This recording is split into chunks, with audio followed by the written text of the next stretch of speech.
Sexist, a killer, a loner. These are three main attributes of James Bond. And they also define him in the novels of his creator, Ian Fleming, whose books form the basis for the films.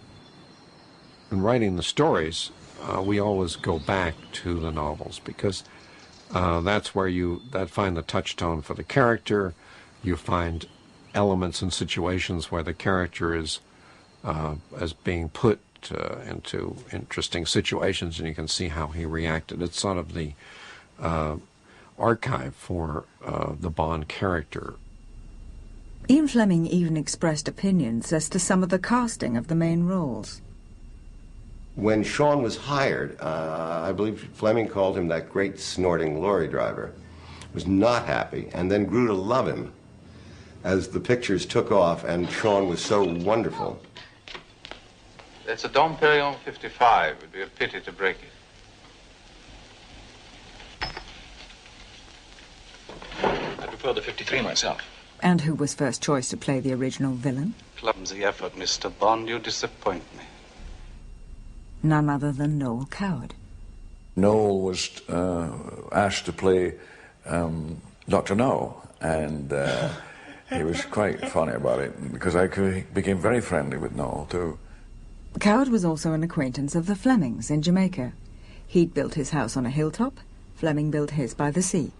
I visited his house. He had died in GoldenEye in Jamaica, which Noel Coward, who was his neighbor, used to call Golden Eye, Ears, Nose, and Throat. He had sort of contempt for Fleming as a kind of poseur, whereas Noel Coward, was the genuine article, the genuinely sophisticated fellow. Coward even thought that he knew who Fleming had based James Bond upon. No, I think that James Bond was Ian's dream fantasy of what he would like to be, you know, ruthless and dashing, and it's got, as Ian had, a schoolboy quality. I think, no question, Fleming wanted to be Bond. People do connect me with James Bond simply because I happen to like scrambled eggs and short-sleeved shirts and some of the things that James Bond does, but I certainly haven't got his guts nor his very lively appetite.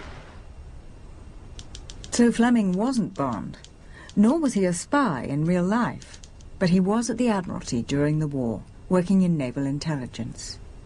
His position, really, to put it in modern parlance, he was the combination of an ideas man and a fixer.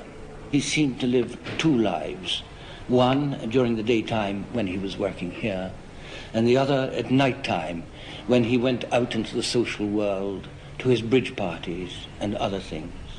He was in contact with real spies. Could one of them have been a model for Bond? The most obvious one was the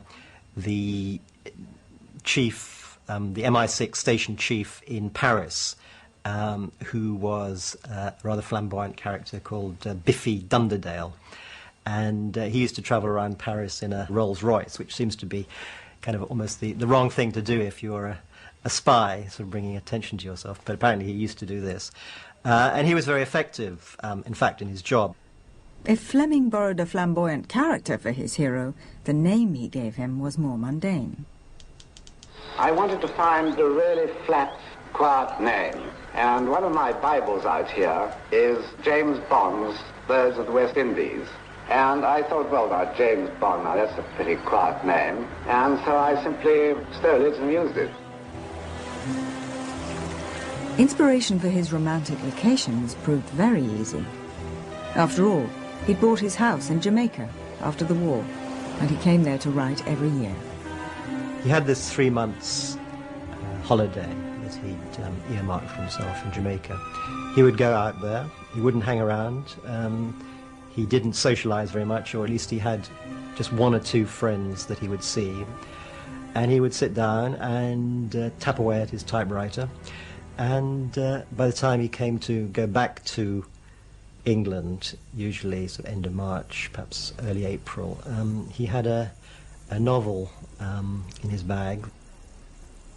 His books were distinguishable from the American spy genre by one obvious factor: the nationality of Bond. His books are very British Raj. I mean, he is very full of the Englishness more than just the Britishness of that character. It not only distinguishes him from a lot of other action-adventure films, but I think it accounts for a lot of his personality and a lot of the traits that the Bond character has, his sophistication, his sense of dress, sense of decorum, his manners, his knowledge of fine wines and cigars and brandies and all kinds of things. Well, cheers. Pity about your liver, sir. It's an unusually fine Solera. 51, I believe. There is no year for sherry, 007. I was referring to the original vintage on which the sherry is based, sir. 1851. Unmistakable. Precisely. I think that with the character of Bond, it may be the only time in modern era where the two words British and panache actually work together. I think right now being English is a very popular thing to be. I mean, look at Austin Powers. I mean, it seems that everything English is very cool.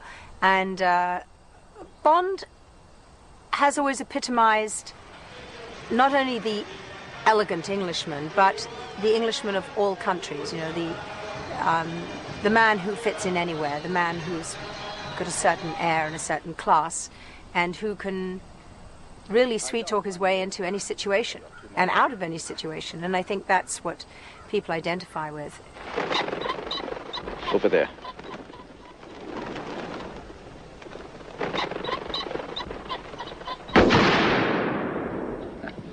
You missed, Mr. Bond. Did I? As you said, such good sport. The way he behaves, the stiff upper lip, the sardonic smile, all the things that made Bond just as not American.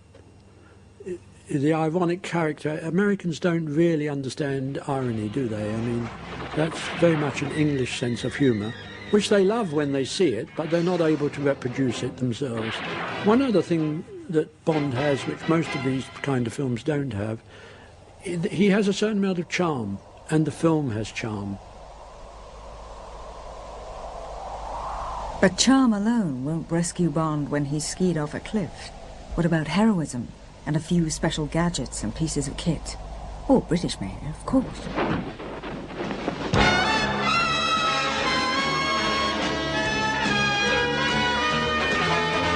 Good evening, Mr. Bond. Good evening, Mr. Bond. Bonjour, Monsieur Bond. Goodbye, Mr. Bond. This is the part I really like. When push comes to shove, what's kept Bond going anyway? Backseat driver. I think the reason that James Bond is surviving is because it sort of buys into that myth that we all have. It's the great myth about the heroes. And James Bond certainly is a very current hero. He comes in and he's a strong, silent type, does the job and moves on. And I think that's very much about Bond. He's not someone who kind of regurgitates his drama or his past or that over everything. So I think that's a kind of a strong element in a heroic character.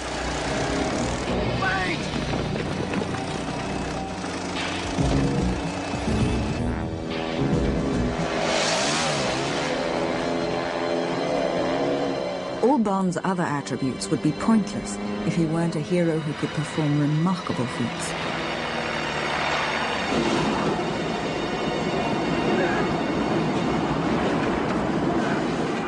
But does anything underpin this? There's the psychological theory of archetypes, powerful symbolic figures that resonate for us all. Figures like the stranger, an unknown, maybe threatening outsider who arrives, sorts out problems, and leaves. Well, there's